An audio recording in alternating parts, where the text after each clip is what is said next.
Alright guys, welcome back to part 2 of the Subaru Impreza build. We have a flywheel and clutch here that we're going to install on our 2008 Subaru Impreza wagon, and let's just get to it.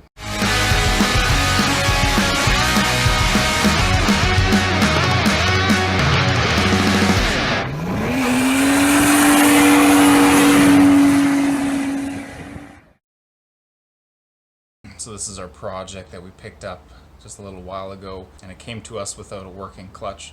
So the release bearing looked like that fried. Something happened there.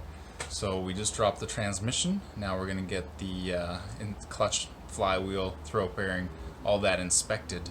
We're going to take a look at that, see what condition it's in, which I know is not going to be good, and then we're going to get the new stuff installed. So here are the parts that we're going to be installing. We have our flywheel. It's another Luke flywheel because it worked good in the TL.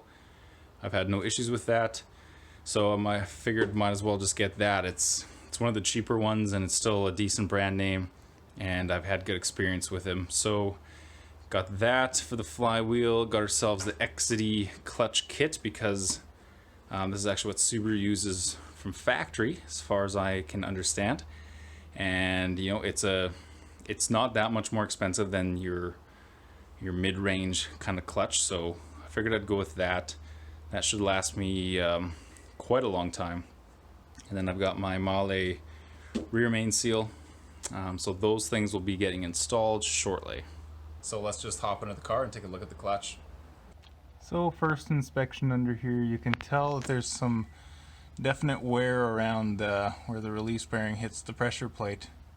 So that is not at all surprising based on the feel of the clutch, and it was having a hard time getting into gear. So yeah, that's not surprising at all. So let's take a look at the release bearing. Well, as you may be able to see, that bearing is not sitting flat there anymore. It's not sitting centered. So yeah, that means that that actual inner part of the bearing is shot. So yeah, that is in bad shape. You can tell it's pretty messy in here as well. So that'll be a accumulation of probably rear main seal, bearing material, and you know what? We actually have I just found this down here. It's one of the clips for the fork to bearing. One of the retainer clips. So yeah, that's probably why it failed. Is the clip came off and the bearing failed, or the bearing failed and the clip came off. Who knows? Chicken or the egg? I don't know. But pretty much now, got to take this apart, clean this all up, and we'll just get the new stuff installed. So I got the bearing off, and yeah, it is not in good shape. You can actually see some overheated metal. It started to melt, and it welded the inner and the outer races together. And so then what happened is it started spinning on here, and that's why it threw those clips off, the retainer clips. So I hope the shaft is okay. I'm going to see if the new bearing fits on there properly. Well, yeah. So I guess we're going to clean this up, and then we'll see if the new bearing fits. So we got this cleaned up pretty well. The surface that the bearing is going to sit on actually looks pretty good. So I don't think we did any damage there. Now I'm going to grab my new Exity throw out or release bearing, and we'll see if that fits properly. Yeah, I think that fits well. Moves easily, doesn't look out of round. So now that we've got the transmission side kind of dealt with, we know that the bearing is going to work. I'll put all that together yet, but right now I want to take off the pressure plate and clutch disc and see what kind of condition they're in. That's always fun to see. And also see what condition the rear main seal is in. I'm going to replace it regardless, but I'm just kind of curious what it looks like. So I'll rip this off, and then I'll see you when I get to the flywheel. Oh, clutch is off. That was pretty quick. It's not in great shape as you would expect, but we're just going to rip this flywheel off, and then we'll see what the rear main seal looks like. Flywheel's off, and as you can see, it's pretty dirty down here. Rear main seal is definitely leaking. And then this axis cover, there's a gasket behind there, I believe. It's either a gasket or it's just silicone, like a RTV sealant. So I'll look that up, and I might replace the gasket in this cover. I'm definitely doing a rear main seal. And as I'm back here, I notice this is the back of the passenger side cylinder head. I don't know exactly where it's leaking from, but it's leaking from somewhere here. This looks to be like I don't know, variable valve timing solenoid of some sort. So I might look at that as well. I have to do valve cover gaskets as well, so maybe that's where the leak is coming from. So I'm not sure yet. I'll get that one cleaned up. For right now, though, we're going to replace this rear main seal, and then we'll get the new flywheel and clutch in. And, you know, we're making our way to getting the transmission back installed. Well, I've been at work down here, and I've got a few things done. I cleaned this all up with some brake clean, and I've got the new rear main seal installed. And then I also took this cover off and resealed it. You can probably tell that that bolt is different than the rest, and that's because I stripped that one out and kind of found one that is similar. It's the same depth and the same size, and it threads in. It's just not a hex head like this, so that should work for now. And then I've also got the release bearing on the transmission. So I've got the release bearing installed, got everything cleaned up. Shift fork is in. I have these clips reinstalled. Everything is greased up, and pretty much this part is all ready to go. So next thing I'm going to do is install the flywheel and clutch cover and get that all torqued up.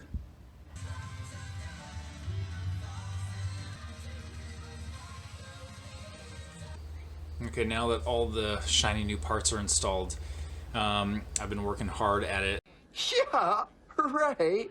And I've actually got this car like 99% done. So the transmission is installed. And as you can tell too, I have the exhaust up, I have the subframe, all connected drive shafts in.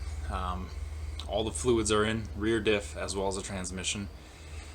Pretty much everything is done from the top as well. I have all the sensors connected. The only thing I don't have done is the air box. I don't have that installed yet. So I'm making some really good progress, and I didn't really record any of that because it's not very interesting. It's just me going hard and working for days on end. So I didn't record that, but I guess the next step is for this car, because I need to do valve cover gaskets, I'm going to do that. And it's a tedious process because as far as what I can tell, you have to take the timing cover off, and then you take the valve covers off, and it's a lot of work. And everyone knows with Subaru motors, it's tough to do valve covers. So I'm going to just get to that. And I think after that, that's going to be everything we're going to do for now.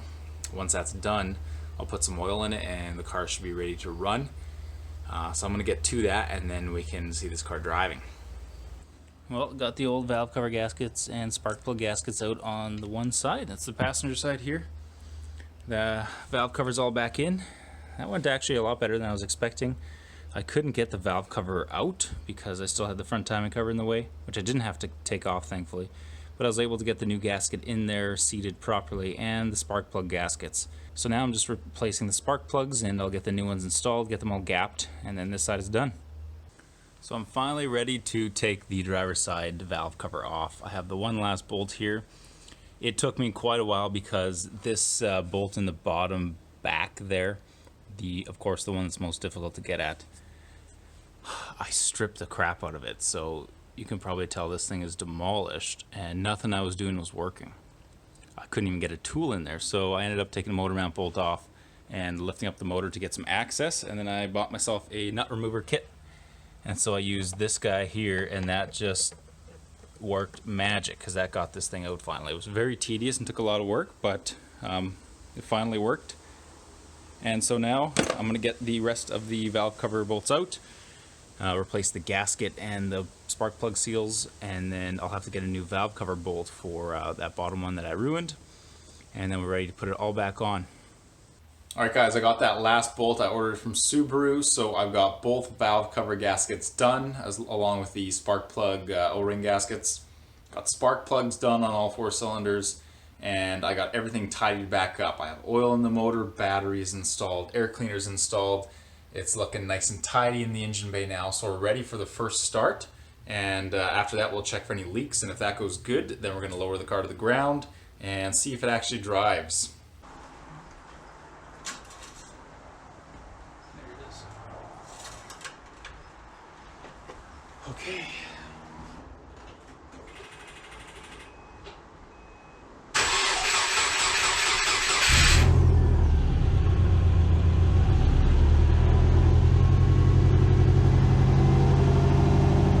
So you probably can't tell by the clip that I'm going to show now, but the car does not go into gear again. So this is a similar issue to what I had on my Acura, but this time it's a different issue, and I know that because I have dropped the transmission again. So let me show you what I ended up doing and why the car doesn't go into gear. So what I ended up doing is when I put the transmission, when I mated it to the motor, I didn't have the splines lined up correctly, and I ended up forcing the splines from the transmission into the pressure plate splines here, and you can probably see that it's kind of messed up. You might be able to see here as well that I have messed up the pressure plate, and so that was meaning that the input shaft, or the input shaft of the transmission and the pressure plate, they weren't sliding properly, and so that just means that the engine and transmission were constantly moving together and they weren't able to be separated.